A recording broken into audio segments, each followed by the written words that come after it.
My name is Tim Long. I was a student at Westmoore High School, so my junior and senior year of high school, I participated in the first class of the program, which ended up being a great experience to prepare me for college because it exposed me to the engineering design process and a bunch of CAD tools. My father is a machinist, and so I grew up in a small machine shop, and so in junior high I was around the machines and the lathes and everything. But in the pre-engineering program, I was exposed to a much more rigorous approach to computer integrated manufacturing and CNC, and that's where I really developed a lot of deeper skill sets for CNC machining and additive manufacturing. In the curriculum, we were exposed to CAD, computer integrated manufacturing, digital electronics. So we had this broad sort of cross-section of different engineering disciplines. And through that process, I enjoyed all of it. But the manufacturing side of things definitely impacted my choice to go with a more mechanical discipline. There's a small machine shop on campus that's specific for the mechanical engineering and aerospace engineering degree program. I walked in and started hanging out there just because I like machining and everything, and I had prior experience with it, and ended up with a job my freshman year. So I was an undergraduate research assistant, so I came in and I started helping the upperclassmen build their projects. So I made parts for the Sooner-powered vehicle, the Formula SAE style race car. I also helped the aerospace engineers with building their remote-controlled airplanes that they would go and compete with. And then also on the research project side, I made a lot of test components and fixtures in a huge variety of different materials: plastics, aluminums, titaniums, Inconel. And through that, I ended up being part of a team my senior year of college that restarted a SAE Baja off-road vehicle team. At OU, we hadn't had a team in 17 years, and so I was one of the founding members that restarted it and built a vehicle from scratch with no prior designs or models. So we ended up getting to do that as our capstone project. It built on a lot of the design and the CAD. We used Autodesk Inventor, which is what I learned on in the pre-engineering program, and it allowed me to do a lot of really sophisticated design work that most of my peers hadn't had enough experience to do. Once we got into the sophomore year of college, that's when the engineering courses started actually ramping up. So we had statics and dynamics, and we started getting into more complex, more engineering focused kind of classes. As we got into those, it was very comfortable for me to learn new material.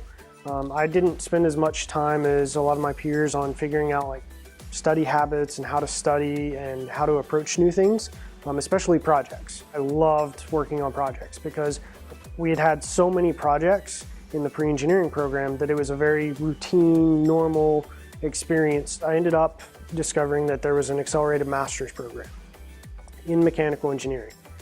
So I signed up for that. It had me taking some graduate level courses my senior year of college, and so I was taking those, and they counted for both my undergrad credits and my graduate degree credits. Some things that really helped me in my college education and further in the working world, were elements of communication, technical writing, and having a vast array of different projects and experiences to draw from in approaching a new problem, a new challenge. One of the really important aspects of the pre-engineering program is that it is going to give you a bunch of skill sets that will help ensure your success in college. One of the really common things is that like half of the engineering students end up failing classes and having to retake them. And so they may end up being a super senior where they've been there a year or two longer than they really could have been. And that's a couple years of being in the workforce and earning an income and getting real world work experience. Things that I would highly recommend that you do are look at what teams and project groups are around campus. At OU, there's all sorts of design, build, fly, all of these types of projects. Getting involved in them fosters a lot of those skill sets for communication, teamwork, and design experience.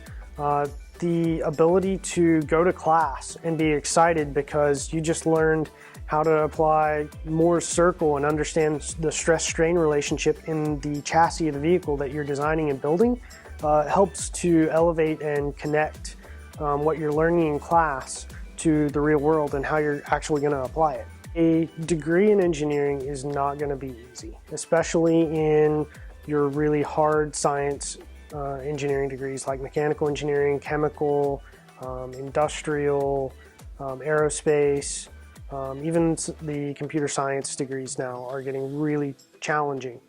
In college, we had to learn to be able to sustain good study habits, and that meant being able to study for 12 hours in a stretch. It enabled us to focus and stay with it and sustain a very high level of intellectual output for extended periods of time, which was what we had to do in order to complete all the material and the assignments and to be successful. That ability to focus in and ignore distractions becomes critical, not only because it enables you to be successful, but also because the things you're working on are really important.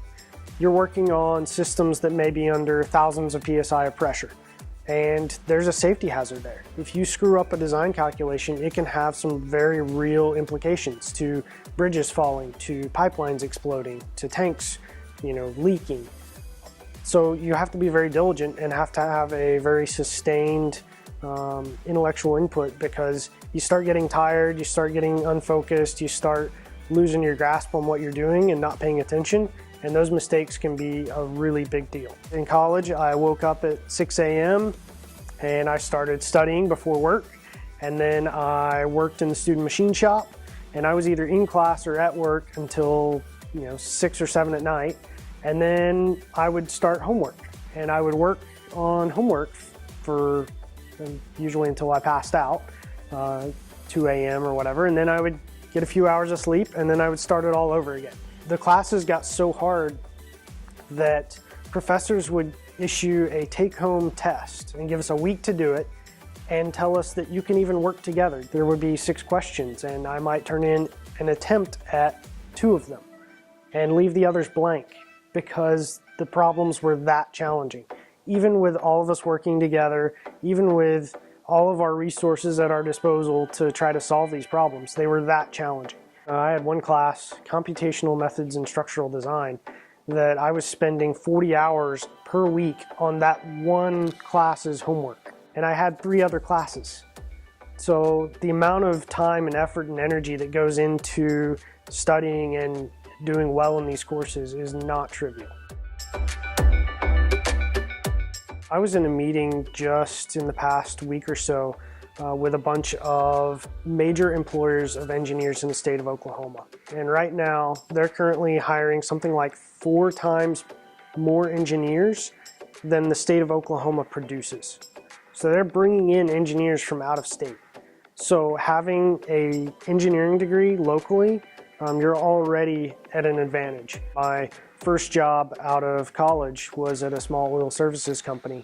I was there about 4.5 years, and then I had an opportunity to join the team at GE at a oil and gas R&D center here in Oklahoma City. And on that team, my role is as a lead laboratory engineer. And so I facilitate and support all of the research activities that go on in the lab, which could be from drones and artificial intelligence to data analytics to flow loops and testing. One of the major things that helped me get there was that I had the master's degree in mechanical engineering with additive manufacturing, because one of my major responsibilities is running a small prototyping shop with a large, very nice 3D printer. Someone has a great idea for how to do something better, how to change the industry, change the world.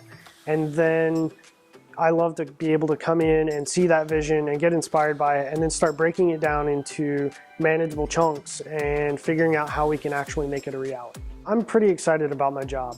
The ability to go to work and make a meaningful contribution at a company that has hired an incredible team to develop the next generation of technologies that are going to impact the energy industry is pretty exciting.